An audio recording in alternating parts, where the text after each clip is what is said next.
Welcome to the Butterfly Effect. Today is stage 17 of the Giro 2020. Exciting day, big break, a little bit of action with the GC favorites, but let's talk about the break with Ben O'Connor winning the stage solo. He attacks almost from the bottom of the climb, going at somewhere around 8K to the finish, as the remnants of the breakaway with none other than Thomas de Gendt is trying to chase him and bring him back. Now, Ben O'Connor had a big 2 days. Yesterday, he made it on the Butterfly Effect with a great chance at the win yesterday, but of course, taken by Jan Tratnik, who was absolutely marvelous.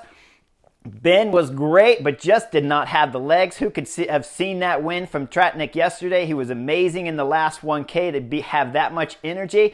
Ben O'Connor just got devastated on the finish yesterday. Today was going to make sure he finished solo in order to get back that win and erase any bad memories from yesterday's stage. So hats off to Ben O'Connor. He was great. I want to discuss, though, about the two breaks that we saw yesterday and the one today. Yesterday, of course, when guys attacked, automatically you just saw the chemistry in the break explode, and they just wouldn't work together and could not bring things back.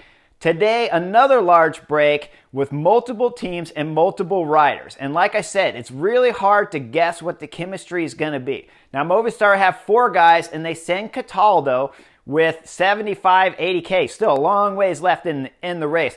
But they send them early, and that allows 3 of the riders to sit on. This is really a good tactic in general because you're going to have 3 fresh guys.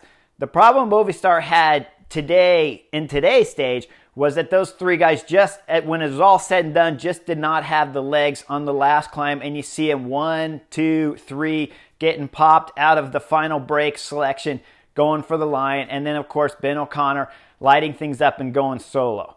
Now back in the field, you'll see the guys fighting for position before the climb starts, and they're going curb to curb.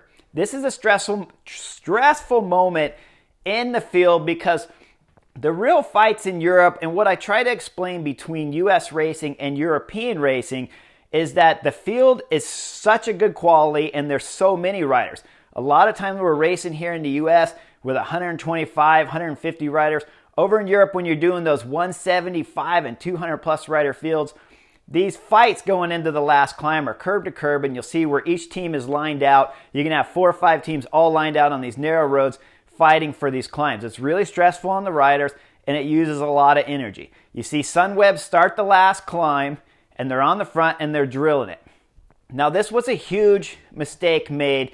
We're probably about 5.5K from the finish of the climb. Could be a little bit further because the marker that we're watching on the picture here, that's probably the breakaway's distance from the finish line, but that's what's showing up on the camera. So it's probably more like 6K out, and you'll see Jai Hindley do a great attack on De Koninck Quickstep and get a gap.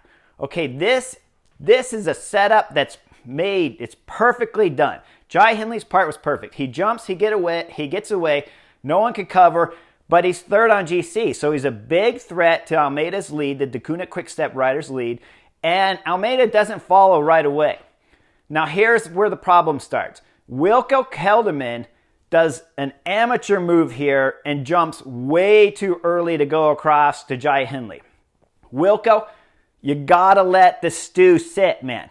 When the Giro finishes here, you gotta go back and take a couple cooking lessons, because you just don't throw the meat and potatoes in the pot and then pull them straight back out and eat them right then.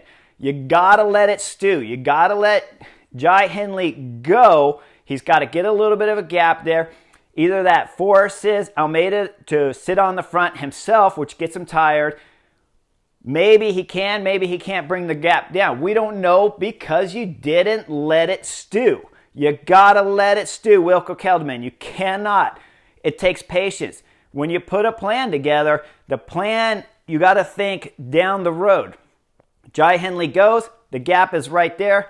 When Wilco Kelderman goes, what does Almeida do? He jumps on his wheel. Wilco Kelderman pulls across, the pink jersey wearer, multiple days at this year's Giro pink jersey wearer, an absolutely fabulous rider on good form, and he pulls him all the way across to his teammate. Now, if you let that stew a little bit, possibly Almeida is worried.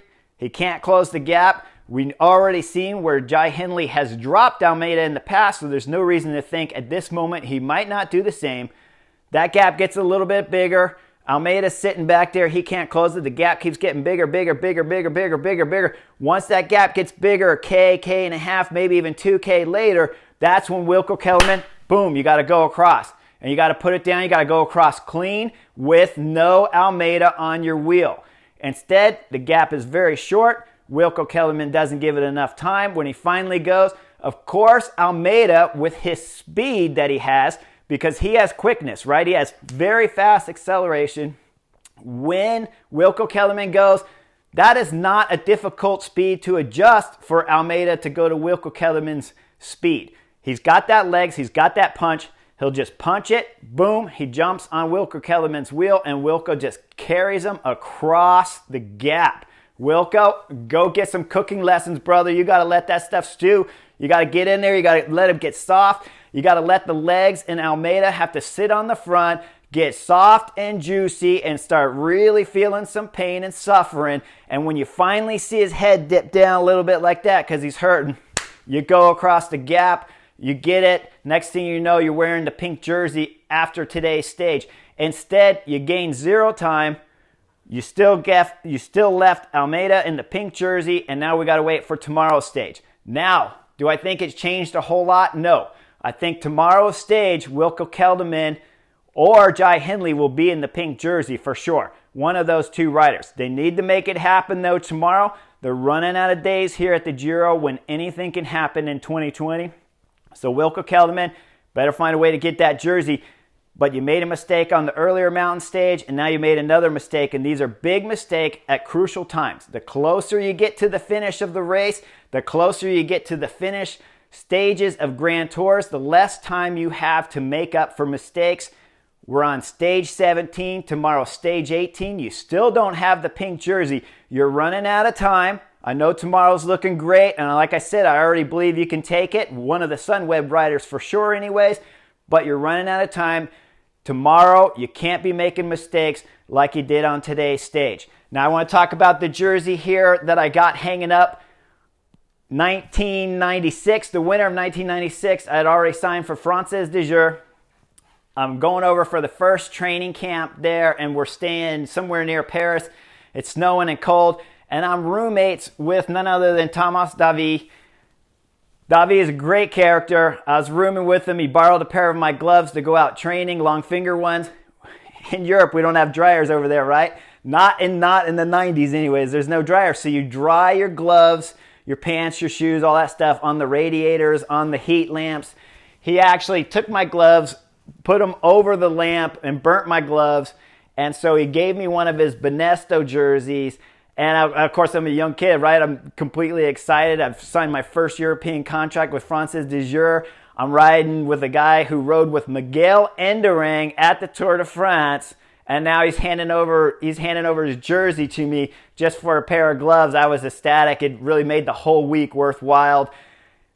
Spectacular moment in my career and stuff. Thomas David later and we spent a lot of time together at his vacation homes training and stuff. Great character. I loved all the time spent with him, and I've kept the jersey ever since. So Thomas David, if you're watching the butterfly effect, there's your jersey still, and I still have it at my house, loving it. I hope the fans appreciate it. I'll see you guys really soon on the next butterfly effect of the Vuelta Stage 2. See you real soon.